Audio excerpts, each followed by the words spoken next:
나올 수 있을 거예요. 왜냐 그러면 구청 단위에서 여러 가지로 뭐 블로그 내에서 자랑들을 좀 하나 놓으시거든요. 그렇게 해서 뭐 별거 아니지만 참고로 저희 동에서는 뭐 이런 거 하시는 것 같더라. 뭐 요런 유로 좀 하시면 좋겠다는 말씀 좀 듣겠어요. 오케이? 그래서 뭐 그러니까 이게 되게 설명을 길게 하려면 되게 길어요. 그죠? 복잡하니까 핵심만 간단하게 내가 뭐 이런 게 중요하다. 뭐 이런 느낌으로 그냥 간단하게 3-4문장 정리하시고 중요한 건 사례 얘기하시고 오케이?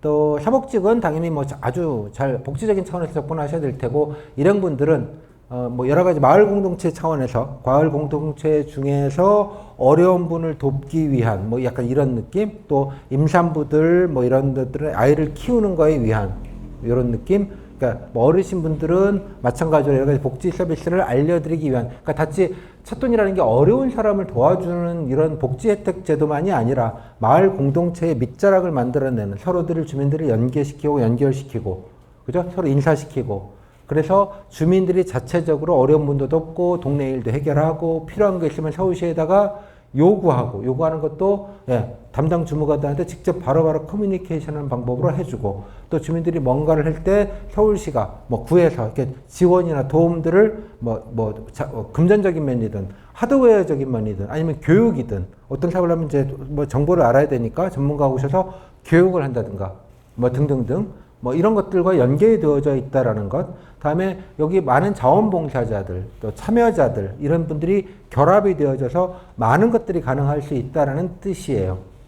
여러 가지 말씀. 그래서 제가 뭐 사회적 기업까지도 말씀을 드렸어요. 그때 주차장 말씀을 아마 들으실 것 같은데 마을에 사는 구 단위에서 동 단위 사는 사업들을 외주나 이런 데 주지 않고 마을 기업, 그게 사회적 기업이에요. 그러니까 그 어떤 아파트, 대형 아파트의 주민자치회 뭐 이런 데에다가 사회적 기업을 거기서 만드시게 하고 거기다가 운영권을 맡겨서 그 수익으로 마을 사업을 같이 이루는 그 마을 공동체 안에서 선순환 구조가 이루어지게 만드는 것 이런 것.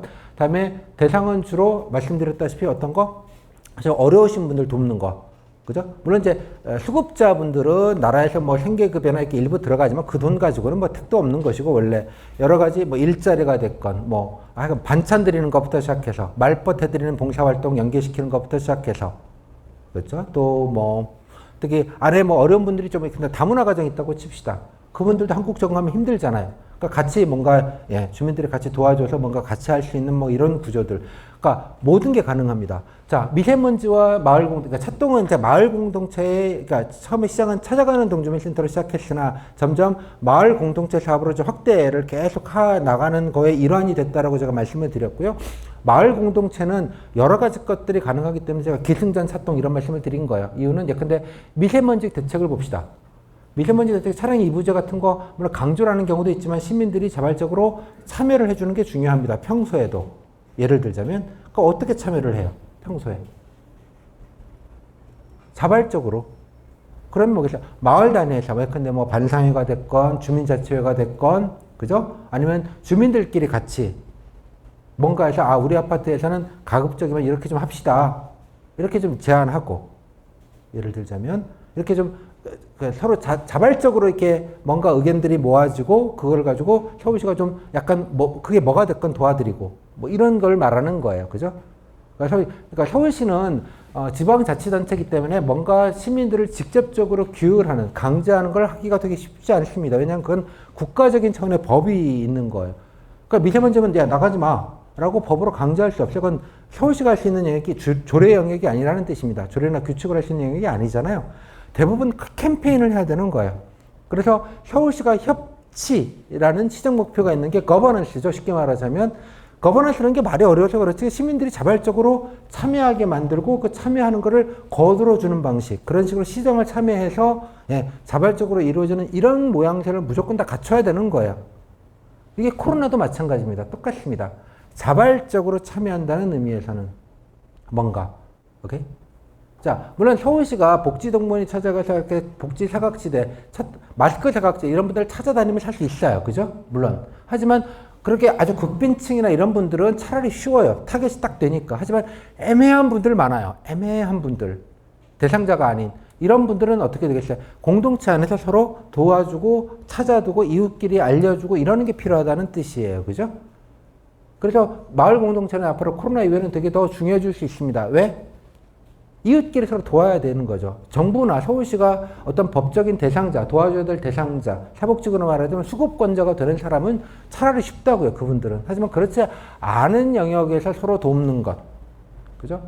예를 들자면 아까 말씀드렸죠. 동네에 예컨대 아버님은 막리라고 노동하시는데 일자리가 없어요. 50대 아버님은. 아이는 예컨대 지금 고등학교 이제 갓 졸업했어요. 그리고 여기저기 알바 뛰고 다녀요. 학교는 안 다니고. 예를 들자면 할머니는 80도신 노모가 폐지 죽고 그때 연명하는 상황이에요. 그런 경우를 생각해 봅시다.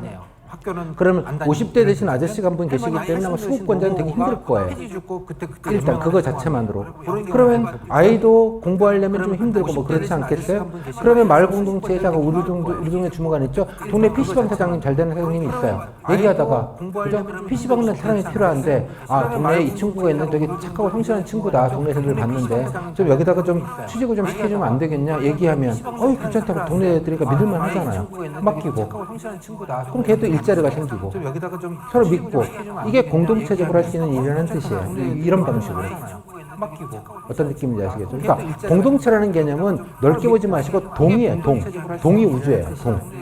한 동이 우주라고. 물론 이제 그 안에서 뭐 이렇게 나눠가지고 이제 담당자들을 나눠놓기는 하는데 일단 동 안이 우주라. 그럼 동이 서울에서 동이라는 개념은 많이 넓지 않아요. 그죠? 빤하다고요. 한 동은.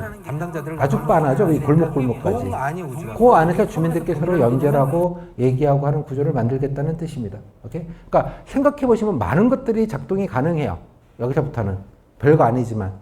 돌봄, 요즘 많은 게 아마 어르신들 도와드리는 것, 뭐 독거노인이 됐건 뭐 이런 것들. 다음 두 번째는 돌봄. 아이들을 누가 맡겨야 되니까 서로 도와주는 십시일반 뭐 이런 걸로도 이제 진행이 좀 돌봄 사업들을 되게 많이 합니다. 되게 어떻게 되냐 그러면 이런 거예요. 어렵게 생각하지 마시고 아파트 단지다. 그러면 거기에서 예컨대 뭐 유아교육과를 나오시거나 그런 거 좀 배우시거나 어린이집 좀 다 할까 이런 분들이 있죠. 결혼하시고 본인도 아이가 있는 분. 이런 분들이 뭐 예컨대 집이 비어요. 아니면 되게 아파트는 공동주택으로 해서 뭐 관리실 노인정 있는 데들이 있죠. 거기다가 하나를 털어서 아이들 돌봄방 하나를 시에서 지원해서 만드는 거예요. 이해했죠? 그래서 그런 분들을 동네 분들이잖아요. 그러니까 큰 돈은 못 드리지만 그런 분들이 오셔서 마을의 사회적 기업 형태를 하나 만드는 거예요. 오케이? 그분에게 큰 돈은 못 드리지만 적어도 그분이 아이들을 봐주고 그러면 믿을만 하잖아요. 동네 분들이니까. 상업적인 무슨 유아원이나 유치원이 아니기 때문에. 그러니까 잠깐 아이들 맡기면 그분들이 오셔서 애들 오면 가끔 간식이나 이런 거 만들어주면 좋잖아요. 그 비용만 어느 정도 보전해주고. 그럼 마을 사랑방처럼 되겠죠. 애들이 편하게. 부모님들도 일하실 때 되게 편할 테고 동네에 아파트 가까운 데 맡기고 있으니까. 이웃끼리. 하지만 이걸 마치 자원봉사와 희생의 개념이 아니라 어느 정도, 예컨대 뭐 한 달에 한 150만 원, 뭐 이 정도로 최소 금액을 드리게 만들고, 한 분이 아니라 그런 분들 여러분이 올려서 뭐 2, 3일에 한 번씩 돌아가면서 맡으시면 동네에서 큰 부담 없고, 이런 구조가 나오는 거죠. 그러다가 만약에 거기에 뭐 음대나 뭐 예컨대 음대에 다니시고 박사하시고 한때 연주자를 꿈꿨던 어떤 분이 있어요. 피아노. 그 피아노가 비싼 게 다니는 게 아니라 거기에서 어려운 애들 모아가지고 레슨을 해주고, 이런 개념을 말씀드리는 거예요. 그러니까 어려운 분만이 아니고. 이 정도 설명을 드리겠습니다. 그래서 뭐 예시를 좀 들고요. 이런 사업들이 되게 일상에 그러니까 아주 작게 하니까 이게 무슨 언론에 보도될 정도도 아니고 그렇긴 합니다. 하지만 여러분 검색해서 찾아보시거나 또 구나 동 사이트를 들어가 보시면 무슨 모임 이런 거 많이 나와 있을 거예요. 뭐 이래서 모임한다든가 뭐 이런 것들 이런 게 보이시면 이게 다 그런 거구나. 서울시는 뭐 3명만 모이면 무조건 지원해 준다. 주민 3명만 모이세요. 그러면 지원해 드릴게요. 공동체 이런 걸로. 근데 그분들은 말씀드렸다시피 각자 하는 것도 있지만 만약에 큰 일이 있을 때, 그러니까 동네 어려운 분들 도와줘야 될 일손이 필요할 때 그렇게 행정과 연결된 분들이 다 자원이 된다는 거예요. 같이. 그렇잖아요. 그죠? 전혀 공무원과 접촉도 없고 나 혼자 그냥 고립되어 가만히 있는 그냥 왔다 갔다 그냥 아파트라는 건 내가 그냥 잠만 자는 데서 이렇게 살던 분이랑 연결해서 인사도 좀 드리고 알고 있다면 아이고 뭐 일선 필요하니까 저도 좀 도울게요. 이런 구조를 만드는 거야. 점점점. 아셨죠? 그래서 공무원 입장에서는 동주민센터나 사법공무원 입장에서는 뭐가 중요하냐? 네트워킹이 중요한 거야. 쉽게 말해 여러 군데다 빨빨거리면서 인사하고 다니는 게 중요하다는 뜻이에요. 이해했죠? 빨빨거리고 인사하러 다니니까. 동네를 장악하는 게 중요하다는 뜻입니다. 슈퍼 아줌마, 짜장면집 사장님, PC방 사장님, 고시원, 총무 인사 다니면서 이건 뭐 이론적인 얘기긴 합니다. 그죠? 근데 카톡 알려주고 명함 드리고 머리서 꼭 좀 저한테 연락 달라고 얘기하고 이런 개념인 거예요. 되셨죠? 무슨 말인지. 이쪽에 그러니까 공무원이 본드 역할을 하는 겁니다. 본드. 갖다 이렇게 하시는. 그러니까 그 개념만 아시면 이거 가지고 많은 것들이 가능해진다는 뜻이에요. 그죠? 넘어가겠습니다. 그래서 복지사각지대라는 거는 이제 뭐 늘 말씀드리지만 복지사각지대는 꼭 어려우신 분만 생각하지 마시고요. 다양한 경우가 가능합니다. 다문화 가정이 복지사각지대일 수도 있고, 그다음에 조손 가정 뭐 이런 것도 있겠고, 또 학교 밖 청소년이라 그러죠. 예, 학교 안 다니는 친구들 뭐 이런 경우도 있겠고, 또 뭐가 있을까요?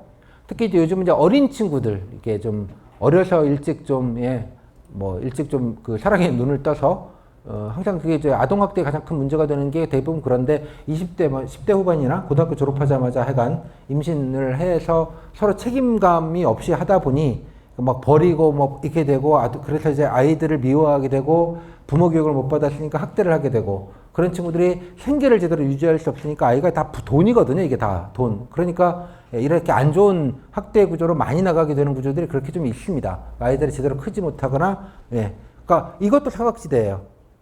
이것들도 여러분 찾아가시고 나중에 보는 대상 중에 하나가 이제 돼야 될 겁니다. 아마 법이 개정이 됐으니까 아마 아동학대도 1차 관리권자가 아마 지자체가 될 가능성이 높습니다. 조만간 법 개정돼서.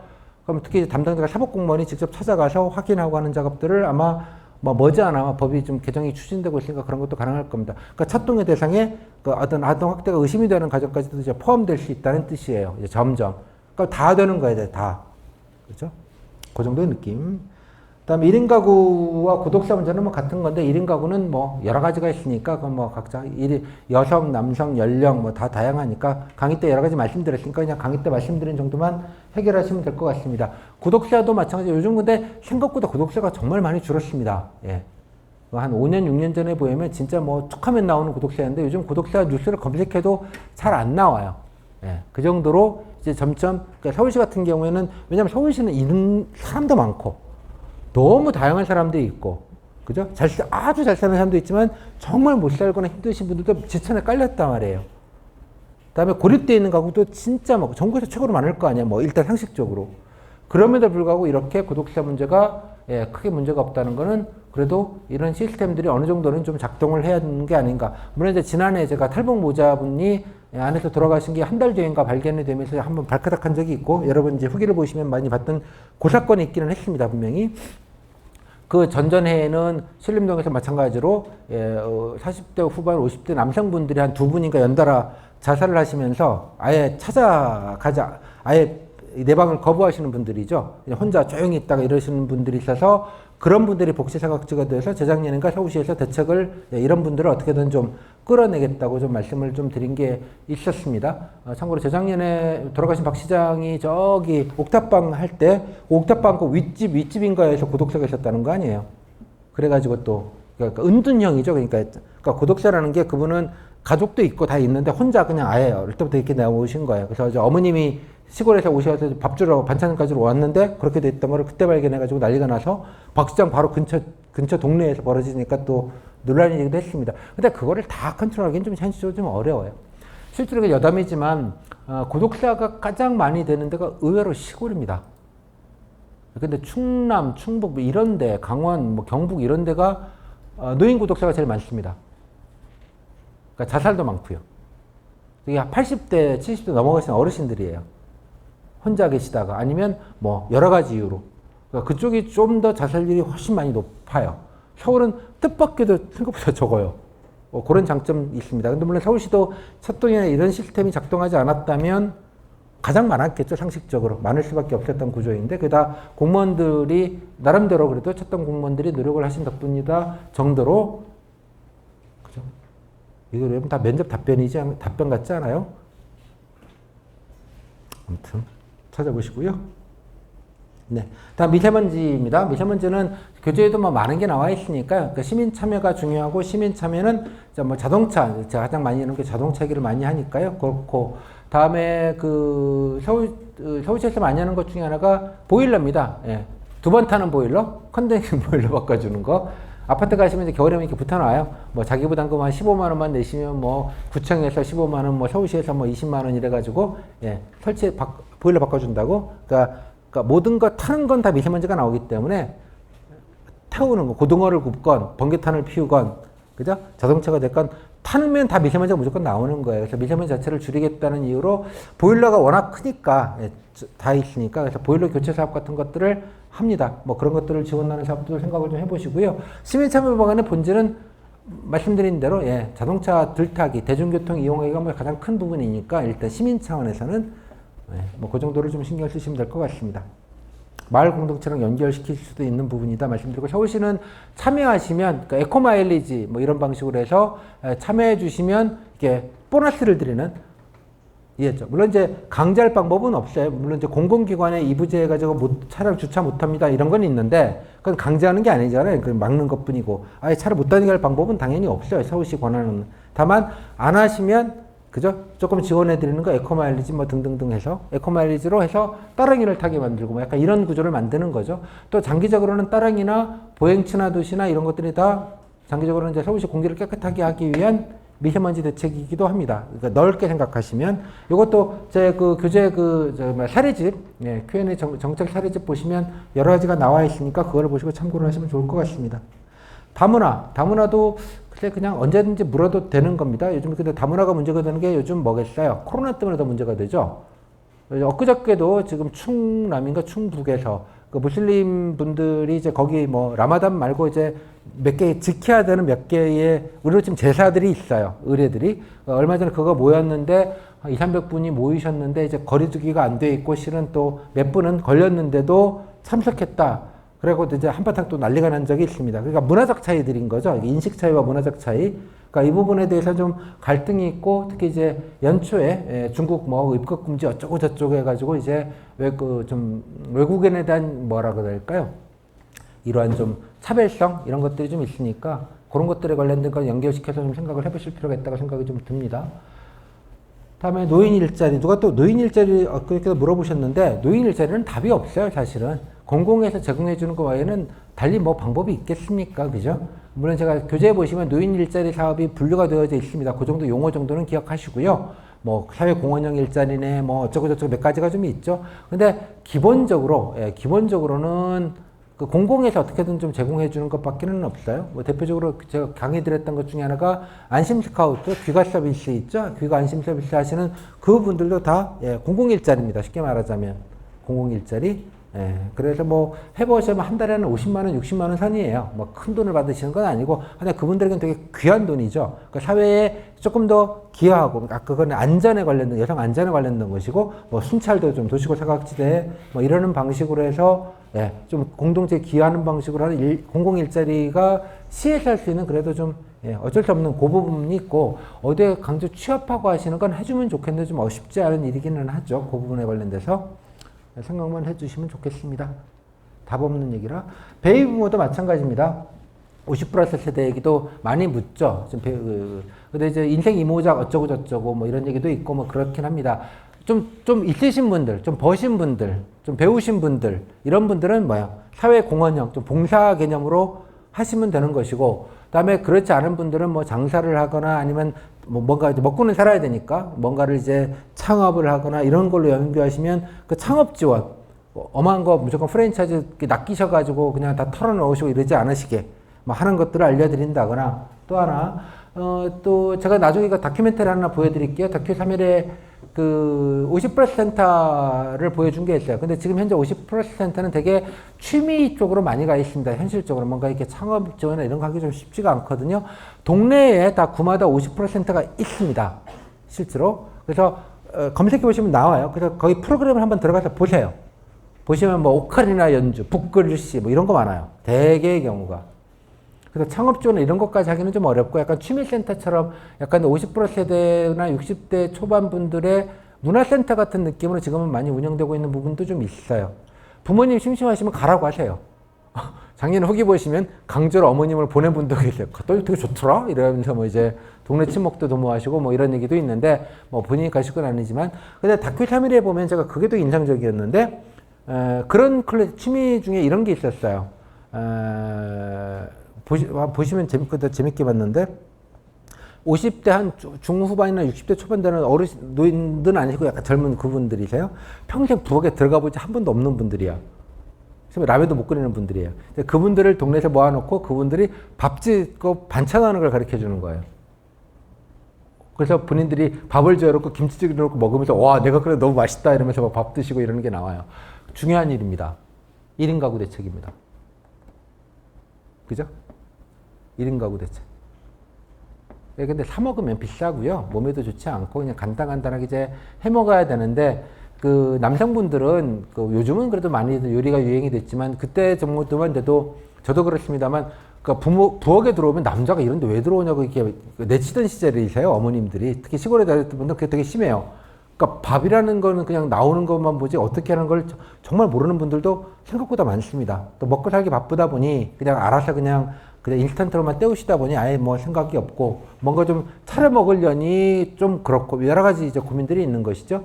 예. 물론 이제 그런 1인 가구를 위해서 소셜 다이닝이라는 사업 말씀을 드렸을 거예요. 밥 같이 먹는 사업. 근데 우리나라에서는 좀 맞지 않는 사업인데 외국 같은 경우는 되지만 근데 신림동 대학동 같은데 뭐 노량도 그렇지만 고시촌 같은 데가 있으면 근데 소셜 다이닝 같이 뭐 저렴한 돈을 내면 그죠? 그 친구들이 와서 같이 밥을 먹는 근데 그냥 밥만 먹고 가는 고식당이 아니고요. 원래는 서로 그걸로 얘기하고 하는 이런 커뮤니티 베이스로 쓰는 거예요. 원래 한 건물에 이렇게 크게 같이 모여 살면 그 1층에서 같이 밥을 먹으면서 하는 이런 걸 이제 소셜 다이닝, 그죠? 그러니까 사회적인 밥 먹기, 사회적인 저녁밥이죠. 그러니까 뭐 뉴욕이나 런던에서 이렇게 많이 한다고 하면 외신에서 소셜 다이닝 치시면 많은 뉴스들이 나올 거예요. 근데 우리하고는 좀 맞는 문화인 것 같아요. 보니까 우리가 외국에는 그냥 모르는 사람과 밥 먹는 것도 익숙한데 우리는 괜히 좀 그렇잖아요. 모르는 사람과 밥 먹니 혼자 먹을래 이런 문화가 좀 많아서 적절치는 않지만 예컨대 신림동이나 대학동 예를 들면 특정한 분들이 좀 모여있는 그런 지역 안에서는 일부 좀 가능할 수도 있겠죠. 근데 쪽방촌 노인분들이시면 각자 밥 해먹기 힘들잖아요. 그럼 동주민센터 같은 데다가 아예다가 주방기구 좀 갖춰놓고 마을 어르신 중에 누구 좀 요리 좀 하시는 손맛 좋은 분 하나 데려다 놓고 그냥 밥 반찬 좀 해놓으시면 오셔가지고 식사 같이 좀 몇 개 나누시고 또 어르신들이니까 뭐 말벗도 동네 사람들과 하고 요런 구조를 말하는 겁니다. 어렵게 생각하지 마시고 그 정도 50%세대 그다음에 청소년 뭐 이거는 뭐 흔하게 묻으니까 사례로 보고 가시죠. 예. 그다음에 쓰레기 쓰레기는 부모님한테 한번 좀 물어보시고요. 예. 얼마 전에도 봤더니 여기 동작구에도 이제 드디어 이제 RF라고 하던가요? 제가 모르겠습니다. 그 전자식으로 하는 거를 여기 노량진에도 이제 세웠더라고요. 보니까 식당들이 좀 많은데 음식물 쓰레기가 냄새가 상당하잖아요. 그냥 이렇게 내놓으시면 이제 그러지 않고 RF 방식이라고 그래서 이제 카드를 다 주고 카드 찍 넣으면 문이 찡 열려요. 그래서 음식물 쓰레기 그냥 불어 넣으면 찡 닫혀서 무게를 계산해요. 그래서 얼마. 그래서 이제 나중에 사후에 청구하는 방식이거나 아니면 사전에 감액하는 방식으로 하는 그런 구들이 좀 있습니다. 저희 구는 아예 꿈도 못 꿀 일인데요. 그래서 진짜 냄새가 좀 심하긴 해요. 요즘 장마철에 너무 많이 심하긴 하던데 뭐 어쩔 수 없죠 뭐 그거야. 근데 그런 식으로 도입하는 것 왜냐면 이게 돈이 걸려 있으니까 사람들이 물기도 빼고요. 이렇게 별거 아닌 것 같지만 사람들이 그걸 줄이는 욕구가 생겨요. 해보면 예전에 살았던 거에는 그걸 했는데 은근 그게 되더라고. 야 꾹꾹꾹 이렇게 물기도 짜고 그러니까 사실 그게 중요하거든요. 그죠? 그래서 그런 방식으로 깨끗하고 이런 것들도 하고 있습니다. 여튼 간에. 그러니까 재활용 관련된 거는 좀 여러분들이 좀 별거 아니지만. 다음에 아이디어 같은 거 뭐 별거 아니지만 여러분들이 뭐 생각하실 수 있는 거 좀 찾아보시면 뭐 또 별거 아닌 것 같으니까 간단하게 좀 인터넷 검색하셔도 뭐 되게 아이디어들 많이 나옵니다. 뭐 프랭카드를 가지고 이렇게 해가지고 예쁘게 뭐 가방을 만든다든가 뭐 이런 것들 있죠. 그것만 만드는 사회적 기업도 있고 뭐 그렇습니다. 프랭카드 그만 버리니까 에코백 같은 개념으로 만드는 사회적 기업도 있고 그죠? 뭐 이런 등등등.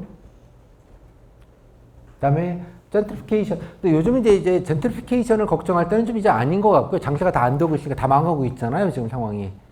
근데 이것도 좀 뭐가 장세가 잘 될 때는 하는 얘기인 것 같고요. 지금은 젠트리피케이션보다는 지역의 상권들을 어떻게든 좀 버티게 살릴 방안, 아까 말씀하신 동네에서. 물론 이제 지역 화폐라는 게 있습니다. 서울시는 서울페이 말고 잘 아세요. 구 단위로 있습니다. 구 단위로 강남 사랑 상품권, 뭐 그죠? 동작구 사랑, 동작 사랑 이렇게 구 단위로 지역 사랑 상품권이 있기는 해요. 있기는 한데 뭐 잘 알려져 있지도 않고 뭐 서울페이도 워낙 복잡한 것도 많고 그래서 잘 알려져 있지 않지만 그러니까 지역 베이스로 좀 할 수 있는 것들을 좀 같이 좀 하는 것들을 좀 고민을 해보시면 좋겠습니다. 지역 화폐를 가장 잘 쓰는 데가 인천입니다.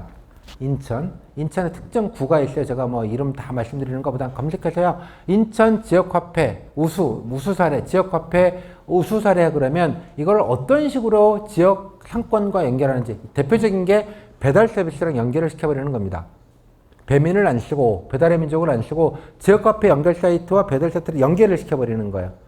바로 요 부분도 되게 중요한 부분입니다. 또 지역 상권 살리기 핵심은 배달의 문제입니다. 사실은 배달 문제. 저는 그냥 짜장면 5,000원짜리 먹으면서 배달비를 5,000원 냈는데 저는 정서적으로 동의가 안 되는 사람이라 야 가서 먹고 오지 그걸 뭐시 이런 느낌이 좀 강한 사람이기도 해요. 근데 요즘 젊은 세대들은 전혀 생각이 좀 다르신 것 같고 그거는 뭐 세상의 트렌드가 바뀌어지는 거긴 합니다. 그러니까 이게 사실 독과점 구조로 가 있는 거잖아요. 그것 때문에 그걸 어떻게 활용을 해야 될지는 조금 고민스러운 부분이라고 생각을 합니다. 그러니까 또 다른 독점을 만드는 그죠? 저는 되게 바람직하지 않은 모델이라고 생각을 해요. 그게 뭐 혁신기업이라 이렇게 생각은 잘 안 드는데, 여튼 뭐 그건 생각이 좀 다를 수 있으니까, 지역에서 그러면 어떻게 할 수 있을지. 그게 인천의 아까 지역생활상품권이 바로 그런 식으로 연계를 시켜버린 거예요. 다 엮어가지고, 꽤 괜찮았던 모양이에요. 물론 이제 배달 자체 지역 배달 앱은 군산이 원조입니다. 군산 지역 배달 앱 이렇게 치시면 나올 거예요. 뭐 경기도 이재명 지사가 경기도에서 어떻게든 해보겠다 뭐 이런 얘기를 해서 지자체에서 배달 앱을 해서 수수료가 거의 없거나 아주 적게 만드는 방식으로 뭐 광고 낸다고 위에 올리고 뭐 검색 나오게 하고 이렇게 장난질 치지 않고 공공에서 할 수 있는 거를 하는 것들이 되게 중요한 시대가 됐습니다. 또 하나 여러분들 참고할 만한 게 당근이죠. 당근마켓. 그죠? 그러니까 지역 베이스에서 가까운 사람끼리 바로 뭐 용도로 가서 그냥 동네에서 그냥 가르치고 바꿔오고 요게 가능한 거죠. 그죠? 사실 이거랑 배달의 민족이랑 똑같잖아요. 생각을 해보세요. 플랫폼은 똑같은 거예요, 사실. 여러분 배달의 민족을 뭘 대단한 거라고 생각하지만 연결해 주는 것밖에 없는 거예요, 단지. 그죠? 숙박업소 요기요도 마찬가지. 연결해 주는 것밖에 없는 거예요. 카카오톡도 연결해 주는 것밖에 없는 거예요. 그 연결 얼마나 편하게 그죠? 할 수 있는가의 얘기죠. 그죠? 그러니까 동네에 사는 것 플랫폼은 동일하게 할 수 있다는 뜻입니다. 그럼 자, 저는 그런 생각도 했어요. 당근마켓 보면서 당근마켓이랑 지역 커뮤니티랑 묶으면 와 진짜 이거 무서워지겠다.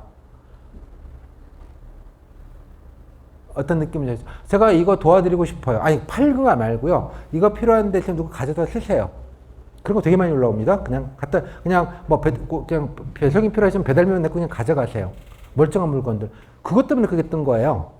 돈 주고 일반적인 중고 사이트처럼 보이지만, 그러니까 내가 쓸 수는 없고 버리기는 아깝고 멀쩡한데, 그럼 내가 들고 어디 바자회에 들고 하니까 너무 많은 수고가 필요해요. 그죠?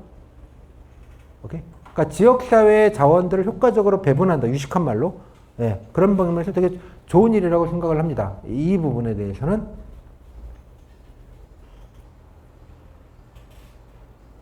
저는 그런 것도 생각이 들었는데, 예를 들면 지역에 조그마한 식당들 있으시잖아요. 식당분들 뭐 큰 돈 떼돈 벌겠다고 하시는 거 아니잖아요. 그냥 먹고 살 만큼은 버시는데, 만약에 지역에 어려운 분이 있으시면 우리는 반값에 드릴게요 라는 상품을 올렸다고 칩시다. 일부 그런 사례가 있었습니다. 제가 기억이 안 나는데 올 초인가 어디 SNS에서 그죠? 뭐 약간 저소득층들 아이들에게 쿠폰이 나옵니다. 밥값 대신 학교를 못 가니까. 이름이 뭐죠?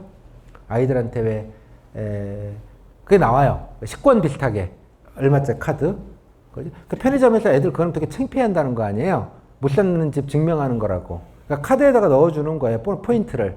그러니까 그거 가지고 밥이나 이런 걸 먹으라고 식비 대신 저소득층에 나눠주는데, 애들이 그거를 들고 다니면, 그러니까 돈 애들이니까 중학교, 고등학교 얼마나 창피하겠어요.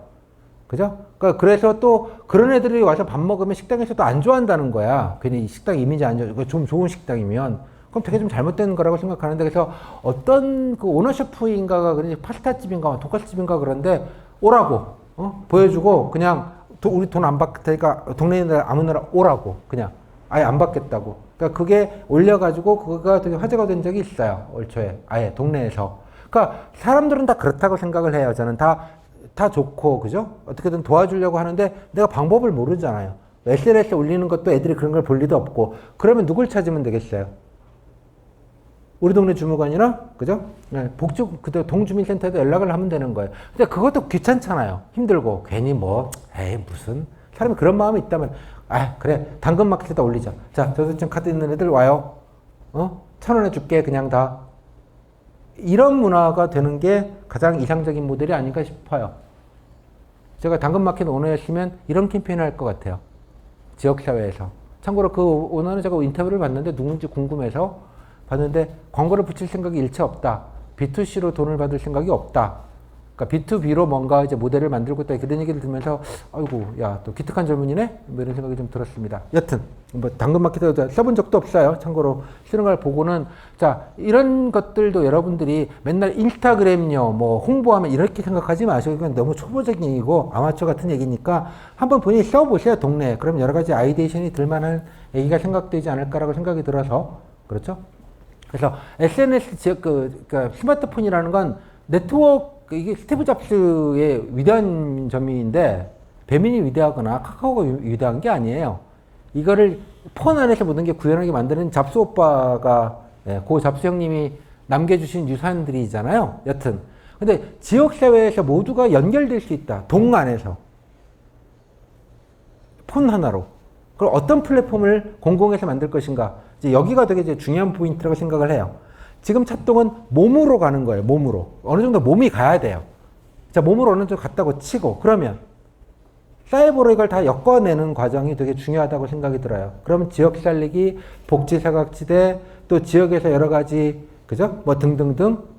예, 근데 여러분들 저는 되게 한심한 것 중에 하나가 예전에 보면 한심한 게 아니라 이 대한민국 시스템이 한심하다는 건데 VMS나 1339? 예, 뭐 해가지고 봉사활동을 가면 갑자기 서울에 있는 부천으로 봉사. 왜? 거기 뜬 게 거기밖에 없어서 무슨 복지요관 배식 봉사를 가는데 이게 무슨 말도 안 되는 그렇잖아요. 내가 봉사하고 싶으면 여러 가지로 봉사를 하고 싶으면 뭐예요? 나도 복지 자원이에요. 이쪽 표현을 했다면 리소스라고 나도. 그러면 당근마켓에다 제 봉사활동 10시간 빌려드립니다. 쓰실 분. 여기 동네에서 할 수 있다고요. 동네에서. 그러니까 이런 구조를 만드는 것이 되게 중요하다고 생각이 좀 들어요. 참고로만 보시면 좋겠습니다. 약간 지역사회 살리기도 아까 말씀 젠트리피케이션도 뭐 홍대가 어떠네 그런 얘기 할 만해요. 하지만 요즘은 이제 젠트리피케이션 걱정할 때도 아니고 장사 그 자체를 걱정해야 되는 때이기도 하고 저는 서울시 공무원이면 시장님처럼 그래 뭐 홍대는 이렇고 강남은 어떻고 저기 상수동은 또 요즘은 어떻고 뭐 이런 얘기를 하실 수도 물론 있겠으나 또 거기 가보시고 뭐 상권이 어떠네 뭐 경리단길이 요즘은 어떠네 이런 얘기도 하실 수도 있겠으나 자기 동네 가까운 동네 보시고 그 어떤 동네의 상권에 관련된 얘기는 엄마나 부모님한테 물어보시면 돼요. 맨날 보시잖아요. 맨날. 어떻더냐 물어보시고 이런 것들을 좀 취재해서 좀 넣으시면 이것도 되게 중요한 왜 희망 업무를 이런 걸 희망 업무로 얘기 안 하시는 잘 이해가 안 돼요. 이렇게 재미있는 얘기들이 많은데 희망 업무도 좀 다양하게 다채롭게 좀 하나하나가 희망 업무가 될 수 있는 얘기들이잖아요. 이게 한번 좀 고민을 좀 해보시라는 취지에서 말씀을 좀 드렸습니다. 여기까지. 자, 저는 또 이어서